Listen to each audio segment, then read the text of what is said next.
뜨는 밤 책 읽어주는 남자 리더 준원입니다. 안녕하세요, 리더 준원입니다. 주말 잘 보내셨나요? 내일부터 꽃샘추위가 찾아온다고 합니다. 큰 일교차에 감기 걸리지 않게 조심하세요. 오늘은 지난번 노인과 바다 2화에 이어 노인과 바다 3화를 읽어드리겠습니다. 영상이 마음에 드시면 채널 구독, 좋아요 눌러주시면 감사하겠습니다. 노인과 바다 3화. 소녀는 나갔다. 두 사람은 불도 켜지 않고 식탁에서 저녁을 먹었다. 그렇게 어둠 속에서 노인은 바지를 벗고 잠자리에 들었다. 바지 속에 신문지를 넣고 둘둘 말아 베개로 삼고는 담요로 몸을 감싸고 침대에 누웠다. 스프링 위에 낡은 신문지를 깔아놓은 침대였다. 노인은 곧 잠들었고 어릴 적에 갔던 아프리카 꿈을 꾸었다. 길게 늘어선 황금빛 해변과 눈이 부실 정도로 새하얀 해변, 높이 솟은 곳과 거대한 갈색 산들이 보였다. 그 해안가에서 밤마다 살다시피 했다. 노인은 꿈속에서 파도가 바닷가에 부딪히는 소리를 들었다. 파도를 헤치고 노를 저어오는 원주민의 배도 보았다. 잠결에 노인은 갑판에서 풍겨오는 타루와 뱃밥 냄새를 맡았고 아침이면 무바람에 실려오는 아프리카의 냄새도 맡았다. 노인은 보통 무바람 냄새를 맡으면 일어나 옷을 챙겨 입고 소년을 깨우러 갔다. 그러나 오늘 밤에는 무바람 냄새가 너무 일찍부터 풍겨왔다. 잠을 자면서도 이른 시각이라는 것을 느꼈고 계속 꿈을 꾸었다. 하늘의 하얀 산봉우리가 바다 위로 솟은 모습을 보았고 이어서 카나리아 군도의 여러 항구와 정박지도 나타났다. 노인은 폭풍우나 여자 꿈은 더 이상 꾸지 않았다. 큰 사건이나 큰 물고기 꿈도 싸움이나 힘겨루기에 관한 꿈도 죽은 아내 꿈도 꾸지 않았다. 이제는 이런저런 장소나 해변에서 어슬렁거리는 사자들 꿈만 꾸었다. 사자들은 해질 무렵이면 새끼 고양이처럼 뛰놀았다. 노인은 소년을 사랑하는 만큼이나 사자들을 사랑했다. 그러나 소년 꿈을 꾼 적은 없었다. 문득 잠에서 깬 노인은 열린 문틈으로 달을 내다보다가 둘둘 말려있던 바지를 펴서 입었다. 그러고는 판잣집 밖으로 나가 오줌을 눈 다음 소년을 깨우러 길을 걸어 올라갔다. 새벽 한기에 몸이 떨렸다. 그러나 그렇게 떨다 보면 몸이 따뜻해질 것이고 게다가 곧 바다에서 노를 젓게 될 것이었다. 소년이 사는 집은 잠겨있지 않았다. 노인은 문을 열고 맨발로 조용히 걸어 들어갔다. 소년은 첫 번째 방 간이 침대에서 자고 있었다. 기울어가는 달빛이 비쳐들어 노인은 소년의 모습을 뚜렷이 볼 수 있었다. 그는 소년의 한쪽 발을 가만히 쥐었다. 잠시 후 소년이 눈을 뜨더니 고개를 돌려 노인을 바라보았다. 노인은 고개를 끄덕였고 소년은 침대 옆 의자에서 바지를 집어들었다. 그러고는 침대에 앉아 바지를 입었다. 노인이 문 밖으로 나오자 소년도 따라 나왔다. 소년은 아직도 졸렸다. 노인은 소년의 어깨에 팔을 두르며 말했다. 미안하구나. 캐봐. 소년이 말했다. 남자라면 할 일을 해야죠. 두 사람은 노인이 사는 판잣집으로 내려갔다. 길에는 맨발의 사내들이 자기 배에 돛대를 메고 어둠 속을 걸어가고 있었다. 노인의 판잣집에 이르자 소년은 바구니에 든 낚싯줄 사리와 작살 그리고 갈고리를 들었고 노인은 돛이 감긴 돛대를 어깨에 맸다. 커피 드시겠어요? 소년이 물었다. 백기구두를 배에 가져다 놓고 나서 마시자꾸나. 두 사람은 어부들을 위해 아침 일찍 문을 여는 음식점에 가서 연유통에 따라 놓은 커피를 마셨다. 할아버지는 안녕히 주무셨어요? 소년이 물었다. 아직도 졸음을 쫓느라 버거웠지만 이제 조금씩 정신이 드는 모양이었다. 아주 잘 잤지, 마놀린. 노인이 대꾸했다. 오늘은 자신감이 생기는구나. 저도요. 소년이 말했다. 그럼 할아버지와 제 몫의 정어리를 가져와야겠어요. 할아버지의 새 미끼고기도요. 우리 배의 물건은 주인 아저씨가 직접 나르세요. 절대 남이 옮기게 두지를 않아요. 각자 다른 법이니까. 노인이 말했다. 나는 내가 5살 때부터 물건을 나르게 했지. 그렇죠. 소년이 말했다. 얼른 돌아올게요. 커피 한 잔 더 드세요. 여기는 외상이 통하잖아요. 소년은 맨발로 산호바위를 걸어 미끼를 저장해둔 얼음 창고로 갔다. 노인은 천천히 커피를 마셨다. 온종일 아무것도 먹지 못할 것이므로 커피라도 꼭 마셔두어야 했다. 오래전부터 먹는 것이 귀찮아진 노인은 점심을 싸가는 법이 없었다. 뱃머리에 둔 물 한 병만으로도 하루를 너끈히 버텼다. 소년은 정어리와 신문지에 싼 미끼고기 2마리를 가지고 돌아왔다. 두 사람은 발밑으로 전해지는 자갈이 섞인 모래의 감촉을 느끼면서 배가 있는 곳으로 내려갔다. 그리고 배를 들어 바닷물로 밀어넣었다. 행운을 빌어요, 할아버지. 행운을 빈다. 노인이 말했다. 노인은 노를 잡아맨 밧줄을 노거리 못에 맸다. 그러고는 몸을 앞으로 숙여 노로 물을 힘차게 헤치면서 어둠 속에서 항구 밖으로 배를 저어 가기 시작했다. 저쪽 해안에서도 다른 배들이 바다로 나가고 있었다.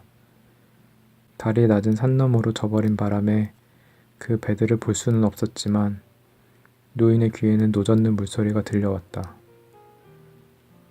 이따금 배에서 사람의 말소리가 들렸다. 그러나 배들 대부분은 노젓는 소리만 낼 뿐 조용했다. 항구를 나서자 배들은 뿔뿔이 흩어져 제각기 물고기가 잡힐 만한 해역으로 향했다. 노인은 멀리 가볼 생각이었으므로 문 냄새를 뒤로 한 채 깨끗한 새벽바다 냄새가 나는 쪽으로 노를 저었다. 어부들이 큰 우물이라고 부르는 해역으로 가자 해초의 인광이 눈에 띄었다. 그곳은 수심이 갑자기 700m나 깊어져서 큰 우물이라 불렸으며 해류가 해저의 가파른 경사면에 부딪혀 생기는 소용돌이로 온갖 종류의 물고기가 몰려들었다. 새우와 미끼고기들이 떼를 지어 있고 깊숙한 구멍에는 오징어 무리도 보이고는 했다. 이들은 밤에 수면 가까이 올라오다가 주위를 떠돌아다니던 물고기의 먹이가 되곤 했다. 노인은 어둠 속에서도 아침이 오는 것을 느낄 수 있었다. 노를 젓고 있자니 날치가 몸을 떨며 무리로 솟구치는 소리와 빳빳한 2 날개를 세워 어두운 허공을 씩씩 가르는 소리가 들려왔다. 노인은 날치를 바다에서 제일 가는 친구로 삼았기에 무척이나 좋아했다. 새는 불쌍했다. 특히 어두운 빛깔을 띤 작고 연약한 제비갈매기는 늘 먹이를 찾아 날아다니지만 헛수고만 해서 안쓰러웠다. 도둑갈매기나 크고 힘센 것들을 빼고는 새들이 우리보다 더 고달픈 삶을 사는구나 노인은 생각했다. 이 잔혹한 바다에 휩쓸려 버리면 어쩌려고 이토록 여리고 가냘프게 만들어졌을까. 물론 바다는 상냥하고 무척이나 아름답지. 하지만 때로는 정말 잔인해지기도 하고 어느 순간 휘몰아치기도 하잖아. 작고 구슬픈 목소리로 울면서 물속의 먹이를 찾아다니는 새들은 그런 바다에서 살기에는 너무나 연약해. 노인은 늘 바다를 라 마르라고 생각했다. 그것은 사람들이 바다를 정겹게 부를 때 쓰는 스페인어였다. 바다를 사랑하는 사람들도 가끔은 바다를 욕하지만 그럴 때에도 바다가 여성인 것처럼 말하곤 했다. 젊은 어부들 중에서 낚싯지 대신 부표를 사용하고 상어 간으로 돈을 많이 벌어 모터보트를 사들인 치들은 바다를 엘마르라며 남성으로 취급했다. 이들은 바다를 경쟁 대상이나 일터, 심지어는 적인 것처럼 이야기했다. 그러나 노인은 언제나 바다를 여성으로 생각하며 큰 호의를 베풀거나 베풀어주지 않는 존재로 여겼다. 바다가 거칠게 굴거나 성나게 날뛰어도 그것은 바다도 어쩔 수 없어 그러는 것이다.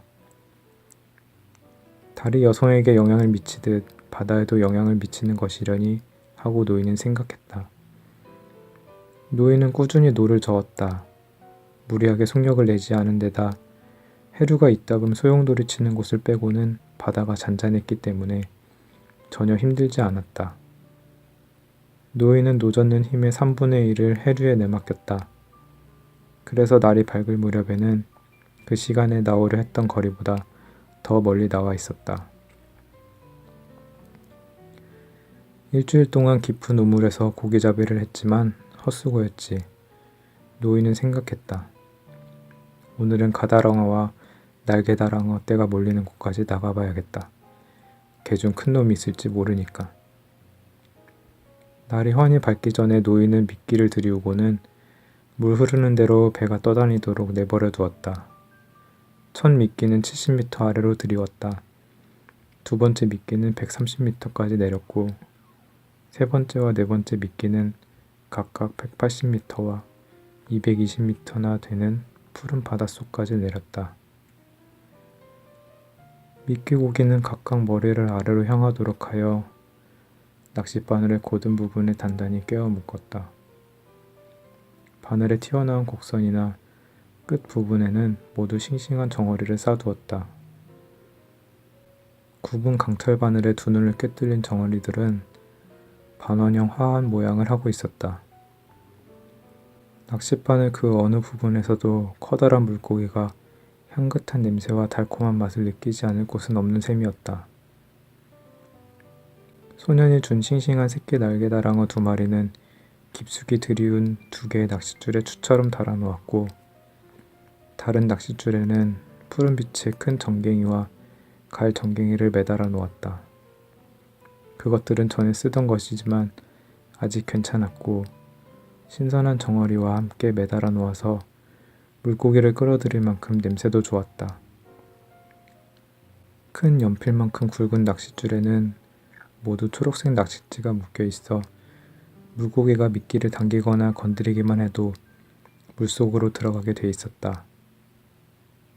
각각의 낚싯줄에는 70m짜리 줄을 달아 놓았고 필요하다면 여분의 줄을 매달 수 있어 물고기를 500m 넘게 끌고 다녀도 괜찮았다. 이제 노인은 뱃전 너머로 낚싯지 3개가 기우는지 지켜보면서 가만가만 노를 저어 낚싯줄이 적당한 수심에서 위아래로 팽팽하게 늘어지도록 했다. 날이 꽤 밝아져서 금방이라도 해가 떠오를 것만 같았다. 해가 바다 위로 조금 떠오르자 노인은 다른 배들을 볼 수 있었다. 수면에 바짝 붙어 있는 배들은 해안 쪽으로 완전히 뒤처진 채 해류 너머로 뿔뿔이 흩어져 있었다. 해가 점점 밝아오면서 수면에 환한 빛을 쏟아놓았다. 얼마 후 완전히 떠올랐고 평평한 바다가 그 빛을 반사시켰기 때문에 노인은 눈이 부셔 얼굴을 돌리고 노를 저었다. 노인은 물속을 내려다 보았다. 그리고 바다 깊숙이 팽팽하게 들이운 낚싯줄을 살폈다. 노인은 그 누구보다 낚싯줄을 팽팽히 들이웠는데 그래야 어두운 바닷속에서 자기가 원하는 정확한 지점에 미끼를 내리고 물고기가 그곳을 지나가기를 기다릴 수 있었다. 다른 어부들은 낚싯줄이 해류에 떠다니도록 내버려 두었기 때문에 미끼가 180m까지 내려가 있다고 생각해도 사실 100m 정도까지만 내려가 있기 일쑤였다. 그러나 노인은 생각했다. 나는 낚싯줄을 정확히 들이우는 편이야. 다만 운이 더는 없는 것이지. 하지만 누가 알아? 어쩌면 오늘은 운이 좋을지도. 날마다 새로운데 운이 따른다면 더 좋기는 하지. 그래도 나는 신중을 기하겠어.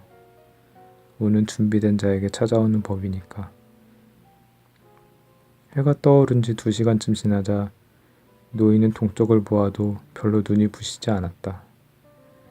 이제 배는 세척밖에 보이지 않았다. 그것도 멀리 해안 쪽으로 수면에 아주 바짝 붙어 떠 있었다. 아침에는 평생 봐도 눈이 아파. 노인은 생각했다. 그래도 내 눈은 아직 끄떡없어. 저녁에는 똑바로 봐도 눈이 캄캄해지지 않지. 사실은 그게 더 강한데 아침에만 눈이 아프단 말이야. 바로 그때 구남새 한 마리가 검고 긴 날개를 펴고 앞쪽 바다 하늘을 맴도는 것이 보였다. 새는 날개를 뒤로 젖혀 비스듬히 급강하더니 다시 하늘을 빙빙 돌았다. 저놈이 뭘 봤구나. 노인이 소리내어 말했다. 그냥 먹잇감을 찾아보는 게 아니야. 노인은 새가 맴돌고 있는 쪽으로 천천히 쉬지 않고 배를 저었다. 서두르지 않으면서 낚싯줄이 계속 아래 위로 팽팽히 당겨지도록 했다.